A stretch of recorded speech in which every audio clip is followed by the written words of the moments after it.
અષાઢી બીજના દિવસે કરો આ એક ચોખાના દાણાનો ઉપાય। અષાઢી બીજ 7 જુલાઈ 2024 અને રવિવારના દિવસે છે। આ રવિવાર અષાઢ મહિનામાં આવતો સૌથી ખાસ અને વિશેષ રવિવાર છે, કારણ કે આ દિવસે છે રથયાત્રાનો તહેવાર। આ દિવસ આખા વર્ષમાં માત્ર એક જ વાર આવે છે, તો આ દિવસે તમે એક ચોખાના દાણાનો ઉપાય કરી શકો છો। તો અષાઢી બીજના દિવસે તમારે આ એક ચોખાના દાણાનો ઉપાય જરૂરથી કરવો જોઈએ। તો ચાલો હવે આ ઉપાય વિશે જાણીએ।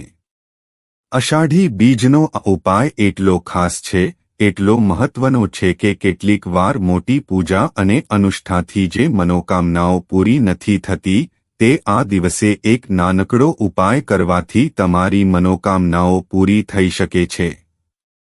અષાઢી બીજનો આ ઉપાય ઘણા લોકોએ કર્યો છે અને તેમને ઉપાય કરવાનું ચોક્કસપણે પરિણામ મળ્યું છે।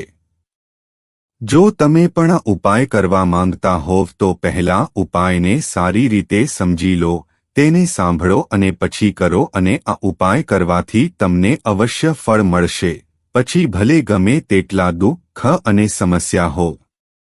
તો ચાલો હવે આ ઉપાય વિશે વાત કરીએ, પરંતુ તે પહેલાં તમારા માટે એ જાણવું જરૂરી છે કે આ ઉપાય ક્યારે કરવાનો છે, કોને કરવાનો છે અને કેવી રીતે કરવાનો છે। પરંતુ એ પહેલાં જો તમે આ ચેનલ પર નવા છો તો ચેનલને સબસ્ક્રાઇબ કરજો અને આ વિડિયોને લાઇક કરજો। કોમેન્ટ બોક્સમાં જય જગન્નાથ, હર હર મહાદેવ અને જય શ્રી કૃષ્ણ જરૂરથી લખજો અને વિડિયોને છેલ્લે સુધી જોતા રહેજો। તો આ એક ચોખાના દાણાનો ઉપાય કોને કરવાનો છે તે સૌથી પહેલા તમને જણાવી દઈએ। ઘરની મોટી માતા કે બહેન આ ઉપાયને કરી શકે છે। જો તમે ઈચ્છો તો ઘરના તમામ સભ્યો ઉપાયને કરી શકે છે। જો કોઈ વ્યક્તિને પોતાની કોઈ મનોકામના હોય, પોતાનું કોઈ દુઃખ અને સમસ્યા હોય તો તે આ ઉપાયને કરી શકે છે। જો પરિવારમાંથી કોઈ એવું હોય કે જે પોતાના આખા પરિવારની સુખ શાંતિ માટે ઉપાય કરવા માંગતો હોય તો તે પણ કરી શકે છે। તેમાં કોઈ પણ સમસ્યા નથી। આનો અર્થ એ છે કે ઘરનો દરેક સભ્ય ઉપાયને કરી શકે છે।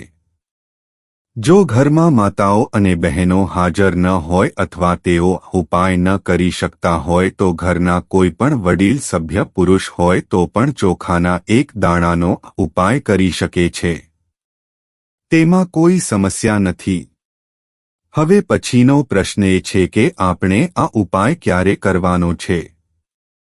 આ ઉપાયને તમે સવારના સમયે અને સાંજના સમયે પ્રદોષકાળ દરમિયાન કરી શકો છો।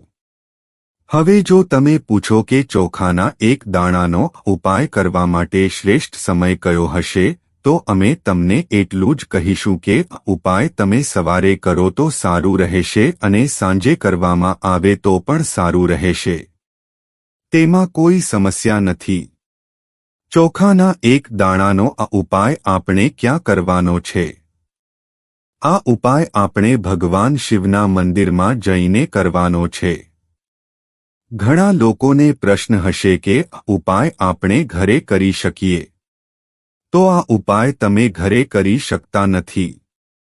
આ ઉપાય કરવા માટે તમારે ભગવાન શિવના મંદિરમાં જવું પડશે। હવે ચાલો જાણીએ એ ખાસ ઉપાય વિશે। તો આ ઉપાય કરવા માટે તમારે એક ગોળનો ટુકડો લેવાનો છે। ગોળનો ટુકડો તમારા જીવનમાં તેજ વધારે છે અને સાથે જ તમારા જીવનમાંથી અંધકાર દૂર કરે છે। આ સાથે તમારે એક ચોખાનો દાણો એટલે કે અક્ષતનો દાણો લેવાનો છે। ચોખાનો આ દાણો તમારા જીવનમાં સુખ અને શાંતિ લાવે છે। તમારા જીવનમાં ધનની સમસ્યાઓ દૂર કરે છે। આ સાથે તમારે એક લીલો મગનો દાણો લેવાનો છે। લીલો મગનો દાણો બુધ ગ્રહને પ્રસન્ન કરે છે। લીલા મગના દાણોનો ઉપાય કરવાથી બુધ ગ્રહ બળવાન થાય છે અને બુધ ગ્રહ બળવાન થવાથી બુદ્ધિ, જ્ઞાન અને વિવેકની પ્રાપ્તિ થાય છે। તો તમારે આ ત્રણેય વસ્તુ એક પછી એક લેવાની છે. એટલે કે તમારે ગોળનો એક ટુકડો, ચોખાનો એક દાણો અને લીલો મગનો દાણો લેવાનો છે. લીલો મગનો દાણો આખા લેવાના છે, ખંડિત ન હોવો જોઈએ એટલે કે તૂટેલો ન હોવો જોઈએ. અને તેની સાથે તમારે તમારા ઘરમાંથી તાંબાના વાસણમાં શુદ્ધ પાણી લેવાનું છે. હવે આ બધી સામગ્રી લઈને તમારે ભગવાન શિવના મંદિર જવાનું છે. આ ઉપાય તમે સવારથી સાંજ સુધી કોઈ પણ સમયે કરી શકો છો. પરંતુ આ ઉપાય તમારે રવિવારે જ કરવાનો છે. તો સૌથી પહેલા તમારે પાણીના તે વાસણમાં ગોળનો ટુકડો, ચોખાનો દાણો અને લીલા મગનો દાણો નાખવાના છે. આ ઉપાય તમારા જીવનમાંથી બધી સમસ્યાઓ દૂર કરવા માટે છે. તમારી વિશેષ ઈચ્છા ત્રણેય સામગ્રીથી જ પૂર્ણ થાય છે. જો તમારી પાસે ધન હશે તો બધા તમારી સાથે સારી રીતે વાત કરશે અને સમાજમાં તમારું માન વધશે.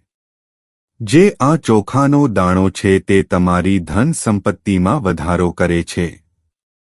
લીલો મગનો દાણો બુદ્ધિ, જ્ઞાન અને વિવેકની પ્રાપ્તિ માટે હોય છે. હવે આ વાસણ છે તેનાથી તમારે ભગવાન શિવના શિવલિંગ પર ધીમે ધીમે અર્પણ કરવાનું છે. શ્રી શિવાય નમસ્તુભ્યમ આ મંત્રનો જાપ કરવાનો છે અને મનમાં મહાદેવનું સ્મરણ કરવાનું છે. જો તમે આ ઉપાય કરશો તો તમારા જીવનની તમામ પરેશાનીઓ દૂર થઈ જશે. મિત્રો, જો આ વિડિયો તમને પસંદ આવ્યો હોય તો વિડિયોને લાઇક કરજો, ચેનલને સબસ્ક્રાઇબ કરજો અને બાજુમાં આપેલા બેલ આઇકનને પ્રેસ કરીને ઓલ ઉપર સિલેક્ટ કરી લેજો, જેથી તમને વિડિયોની નોટિફિકેશન સૌથી પહેલા મળતી રહે. અને કોમેન્ટ બોક્સમાં હર હર મહાદેવ જરૂરથી લખજો. વિડિયોને છેલ્લે સુધી જોવા બદલ આપનો ખૂબ ખૂબ આભાર.